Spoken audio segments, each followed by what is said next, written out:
Bon, bienvenue sur cette vidéo de présentation du schéma population, morale et démographie. Je vais construire le schéma sous vos yeux ébahis. Ainsi, votre compréhension sera facilitée. Alors, au centre, le moral. Ce moral, il est divisé en deux parties. Vous avez d'un côté le moral qu'on appelle de base.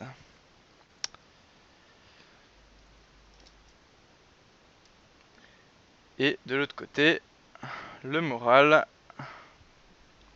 final. Qu'est-ce qui influe sur le moral de base? La qualité nutritionnelle.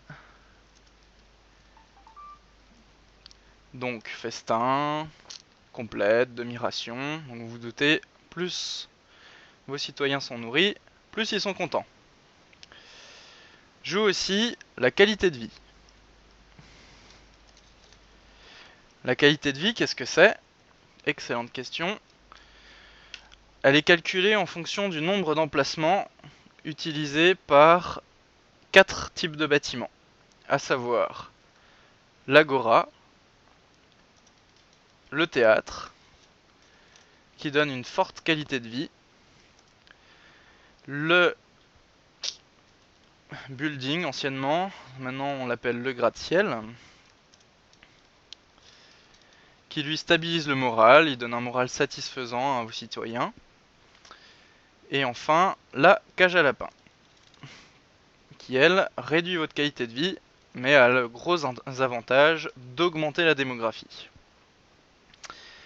Vous avez ensuite un dernier facteur qui va jouer dessus, c'est ce qu'on appelle nous les bidonvilles.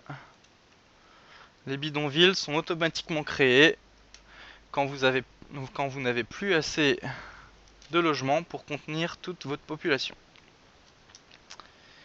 Voilà. Cette qualité de vie et cette qualité nutritionnelle vont vous donner un moral qui est potentiellement égal à 170%. Donc vous voyez que vous pouvez monter au-dessus de 170%. Au-dessus de 100%, tel que vous avez pu le voir dans votre schéma d'administration, votre moral final ne sera jamais supérieur à 100%. De l'autre côté, vous avez des facteurs négatifs, à savoir principalement les impôts. C'est ce qui est le plus facile à comprendre, parce que quand vous les augmentez, vous voyez bien que le moral diminue. Vous avez l'impact des maladies. Ils sont malades, ils sont pas contents. Vous avez la criminalité,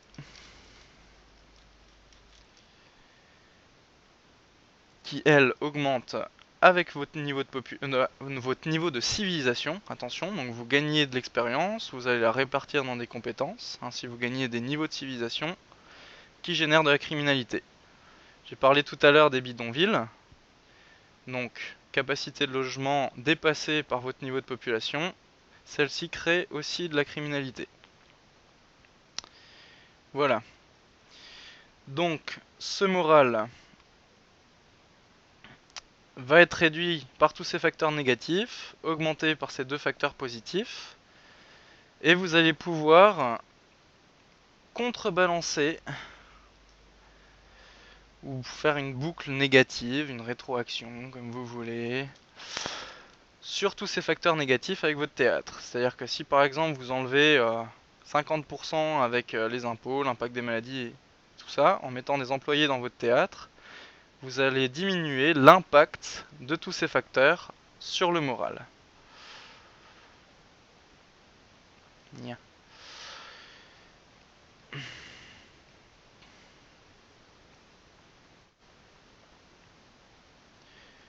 Voilà. Donc, les impôts, comme vous l'avez vu, génèrent de l'argent, en passant principalement par les agoras, qui génèrent beaucoup plus d'argent une fois qu'elles sont mises en place. Et vous verrez que la criminalité, elle, peut aussi générer de l'argent quand vous êtes un excellent commerçant. Mais ça ne passe pas par les agoras, mais par les théâtres. Donc potentiellement, ça vous fait de l'argent. Donc on cherche le dollar, le sol.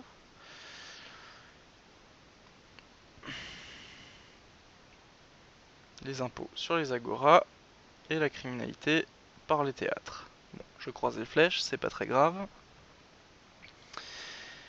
Ce moral est très important car il va modifier toute votre production, c'est-à-dire ce qui est noté productivité dans votre page d'administration. Qu'est-ce qui joue aussi sur la productivité? La criminalité et l'impact des maladies. Donc cette criminalité joue sur vos production.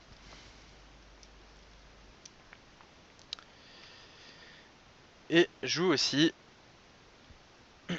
et le moral par contre, excusez-moi, va jouer directement sur vos générations d'impôts, de revenus.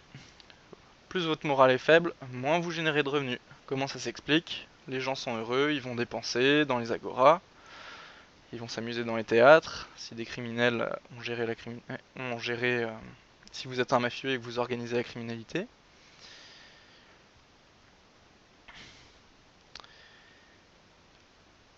Nous allons donc continuer avec un petit facteur dont je n'ai pas parlé pour l'instant parce qu'il est assez minoritaire. Ça s'appelle le chômage. Le chômage, qu'est-ce que c'est? Vous avez des niveaux de bâtiment. Vous mettez des employés dedans. Si vos niveaux de bâtiment sont supérieurs au nombre à votre level de civilisation, vous avez plus d'offres d'emploi que de main d'œuvre. Vous avez donc pas de chômage, mais de l'offre d'emploi. Au contraire, si vous avez moins d'offres d'emploi, c'est-à-dire de level de bâtiment qui consomme de la population que de niveau de population, vous avez du chômage. Et ce chômage est un facteur négatif sur le moral, qui lui-même peut être contrebalancé, à l'instar des autres facteurs négatifs, par le théâtre. Alors l'offre d'emploi est très intéressante, liée à la qualité de vie, car ces deux facteurs créent quelque chose dont vous n'avez pas conscience, car il n'est pas noté sur l'interface, qui s'appelle l'immigration. Et cette immigration, vous vous en doutez, va augmenter votre démographie, c'est-à-dire l'évolution de la population. C'est pas seulement ici la mortalité et la natalité, mais c'est aussi les gens qui arrivent et partent de votre planète. Donc démographie. Autre chose qui joue sur la démographie, comme vous avez pu le voir, c'est noté dans les bâtiments, c'est vos niveaux de cage à lapin. Donc il diminue, la cage à lapin diminue la qualité de vie, donc diminue votre immigration, mais en même temps, elle vous crée de la démographie de manière importante pour, comme vous avez pu le voir, à court terme, des logements très peu chers. Donc, pour commencer rapidement, au premier level, faites plutôt des cages à lapins que des gratte-ciel qui vous coûteront extrêmement cher. Et ainsi, vous augmenterez votre démographie et, comme c'est votre facteur limitant au début, vous pourrez progresser plus vite. Ensuite, on va avoir toute une chose qui est la génération de pollution.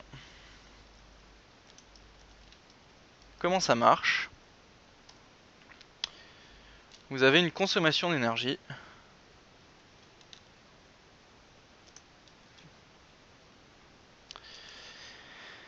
qui est liée à votre population et à vos bâtiments de production. Donc vous verrez que tous les bâtiments ne consomment pas d'énergie, seulement ceux qui produisent, et que chaque type de production a une consommation d'énergie plus ou moins grande. Cette consommation d'énergie, donc, vous allez la combler par de la création d'énergie dans vos centrales. Si vous faites des centrales propres, vous ne générez pas de pollution. Si vous faites des centrales sales, vous générez de la pollution. Cette pollution, c'est amusant, elle va s'ajouter à la pollution planétaire. Cette pollution planétaire va handicaper tous les joueurs présents sur votre planète. Et cette génération de pollution va jouer aussi sur la pollution locale, chez vous. La pollution planétaire aussi se répercute à nouveau sur votre pollution locale. C'est-à-dire que les autres joueurs vont aussi réduire votre démographie, vous allez voir. Donc locale. Et cette pollution locale donne ce que vous avez dans votre schéma de pop moral, dans votre administration, ce qui s'appelle l'influence de la pollution, qui est notée juste au-dessus de votre démographie. Pourquoi? C'est bien simple, parce qu'elle ajoute directement dessus de manière négative. Et la seule manière de lutter contre ça, c'est de créer des sanctuaires.